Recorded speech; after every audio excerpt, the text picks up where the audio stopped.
Biri var idi, biri yox idi. Geçmiş zamanlarda bir şahzadə yaşayırdı. Bir gecə şahzadə yuxusunda gözəl göyçək bir nar qız gördü. Səhər vəzirin yanına çağırdı, yuxusunu danışdı, əmr elədi ki, nar qızı tapıb gətirsinlər.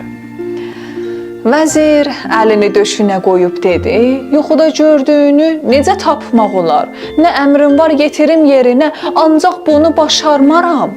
Şahzadə hirslənib dedi, bunu onu bilmirəm, get sənə 3 gün fürsət verirəm. 3 günə kiminlər qızı tapıb gətirməsən, boynunu vurduraram. Vəzirin əlazı kəsilib, razı oldu, yola düzəldi. O şəhər sənin, bu şəhər mənim. 3 il gəzib axtardı, amma bir kəsdən soraq ala bilmədi. Vəzir körpüşman saraya sarı döndü ki, yolda bir qarıya rast gəldi. Bu dəfə ondan da nar qızın sırrını soruşdu. Qarı dedi,